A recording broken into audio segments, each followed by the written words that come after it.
So, hello there, people. Doom, doom, doom, da-da-dum, dum, da-dum. Woo! Yeah.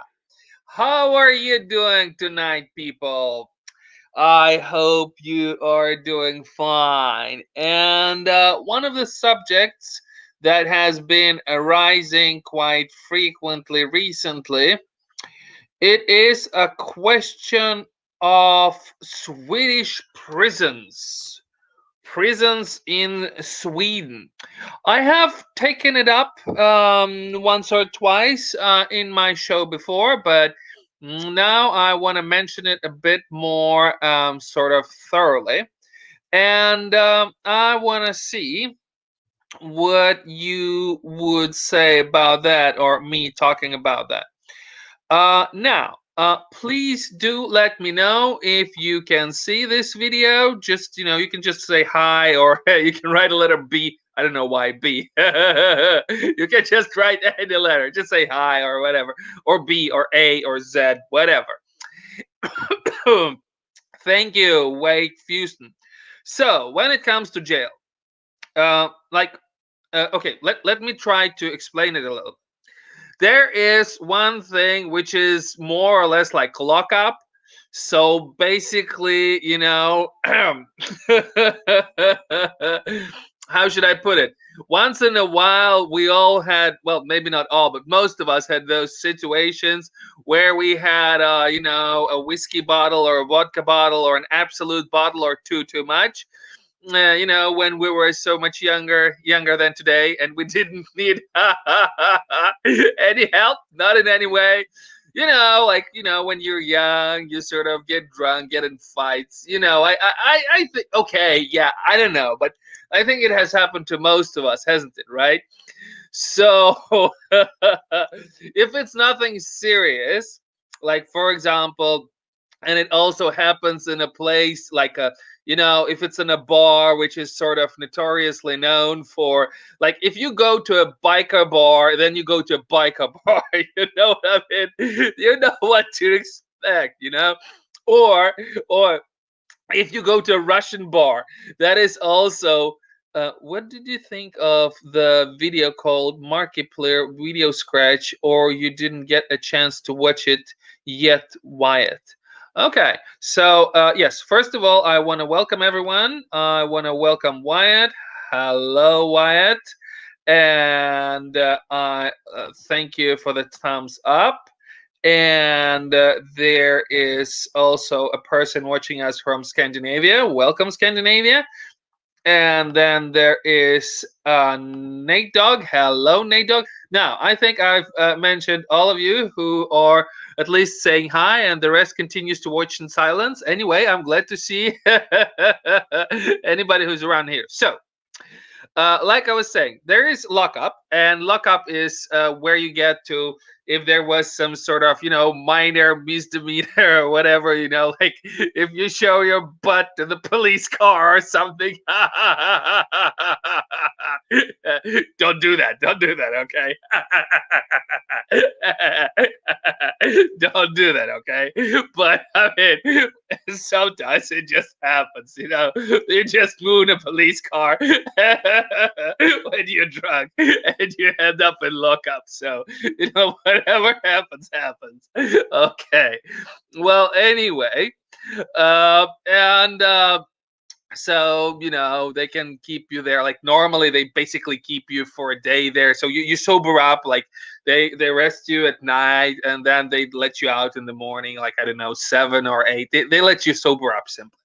That's a lockup. That's one thing. Then there is another thing, and it's like a detention center. So basically, if you're a migrant and you have sort of, snuck up to Sweden, and we're trying to do, a thing or two here somewhat illegally, then they can boom arrest you. And if they think that you're trying to flee, or there is a possibility that they will flee, then they put you in lockup. And lockup is basically for countries where there is like no extraditional deal. So extradition deal is like we can't, like, Sweden cannot return those people back immediately, because there are some countries where there's like a death penalty or things like that. And that's how many Americans actually got into here, because many Americans got into Sweden because there was a war going on in America.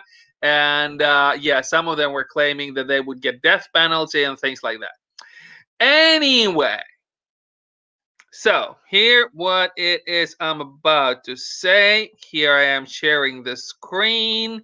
Boom. And we are going to the site of Swedish radio. I know some of you might have thought that it is only video. No, I mean audio. Of course, audio. Some of you thought that it might be only audio, but it's not only audio, it is also a text. So here is a text which I hope that you can see. And it says here, staff is unhappy with the conditions in migration detention. Staff working at Migration Detention Center say their workplace have become more like prisons and they are suffering.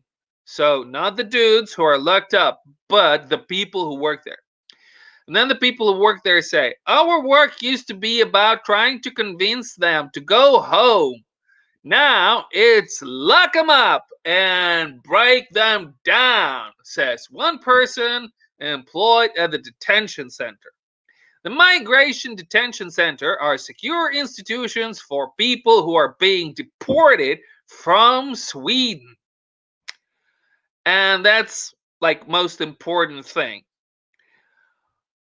Anyway, in 1997, Migration Agency took over the task from the police.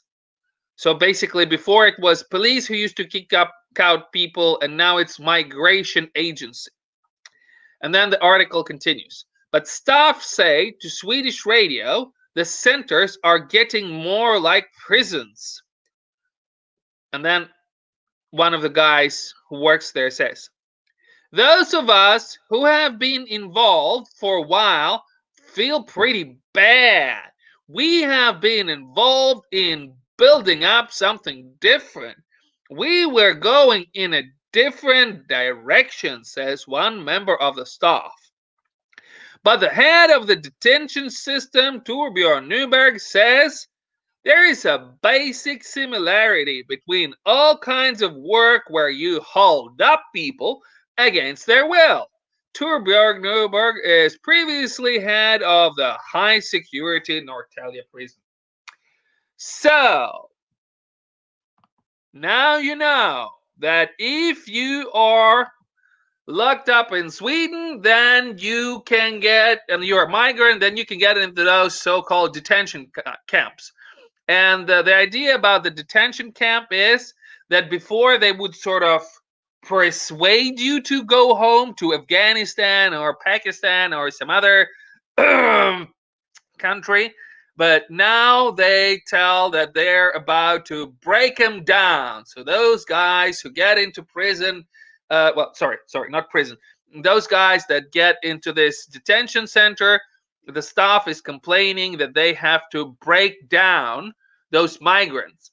My question to you is, people, how do you feel about it? If it is not a crime jail, like not your regular crime sort of jail, but if it is simply because, let's say, they got in a country, maybe they lived here and they got away, they could stay for a while, and then police got them.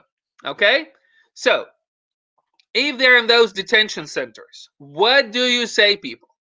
Do you think that the workers who work at the detention center, that they should continue to break them down, to break them up psychologically, so that they don't stay, so that they go away? Or should it be the old way? Should it be like it used to be before, like they sort of more try to talk to them, try to convince them?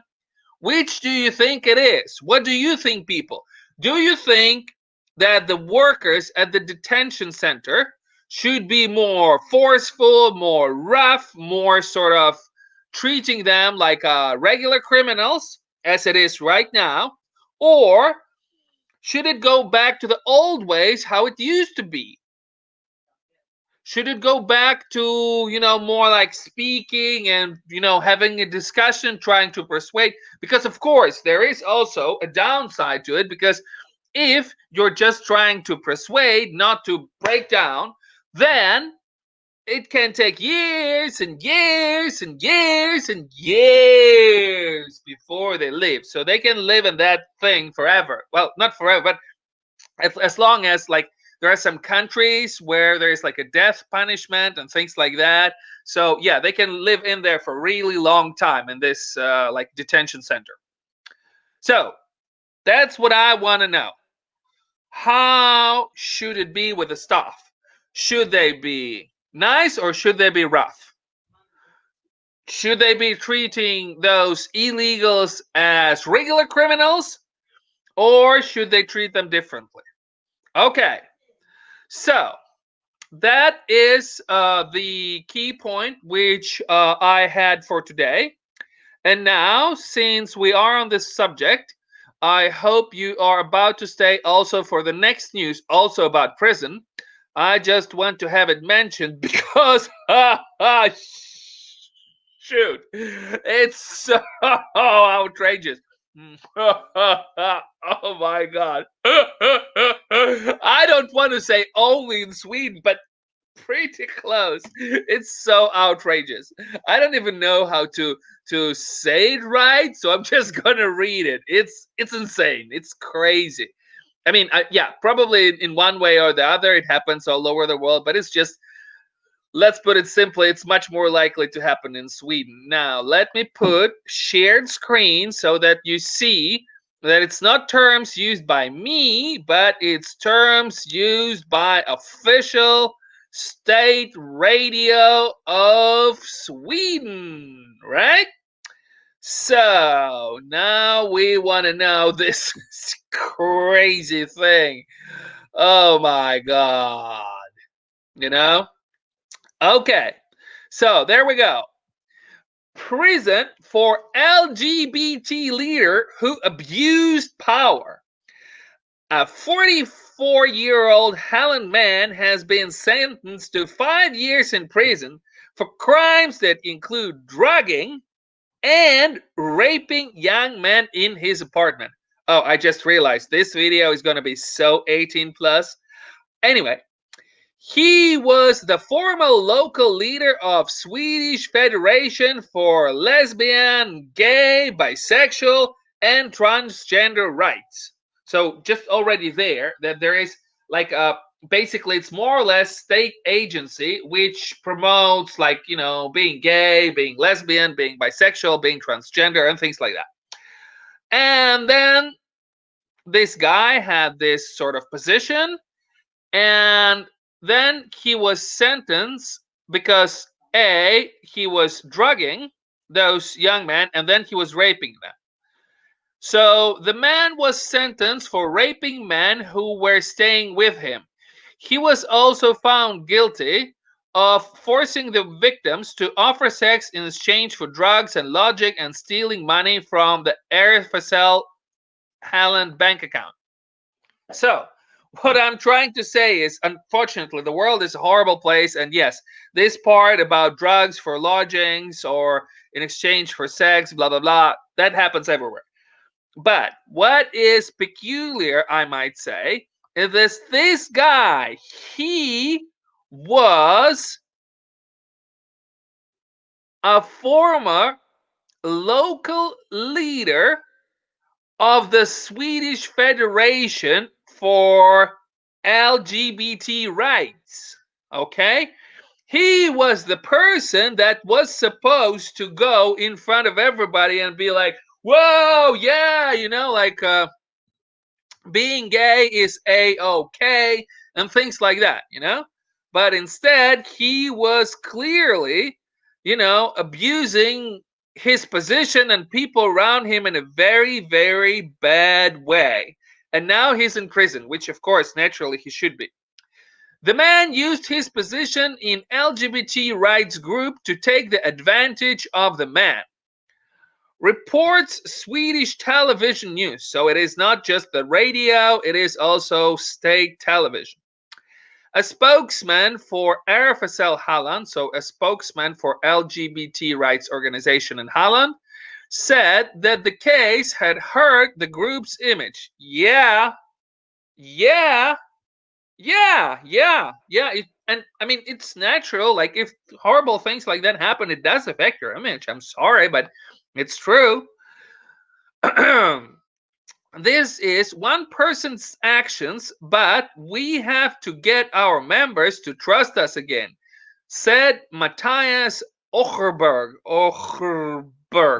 press officer of RFSL Holland. So basically, press officer of lesbian and gay and transgender and bisexual rights activism organization. Their press person said that this one person's action, but we have to get our members to trust us again. Well, yeah, what should I say about that? I don't know. Probably I might say nothing, but it's just a thing, because in most, well, maybe not most, but in many countries in the world, there is no such organization to begin with. So this fallout could simply not be possible. As far as I understand, in many states in USA, there is no such a government or government aided or government sponsored organization. By the way, can you tell me, do you have an organization for gay rights in your state that is somehow paid or aided by government? Or maybe in your country, if you're in America and you have a state, then tell me about your state. If you're outside of the USA, then tell me which country you're from and if you have this sort of thing. Anyway, that was my piece for tonight, and I hope that I provided you with some new information. Yeah, if there is something from Sweden that interests you, let me know, and I might be interested in that too. Okay? So, all right. Now, I wish you happy life with a lot of love and sex in it, and of course, consensual and legal. Yeah. Okay. Lots of happy times. Bye.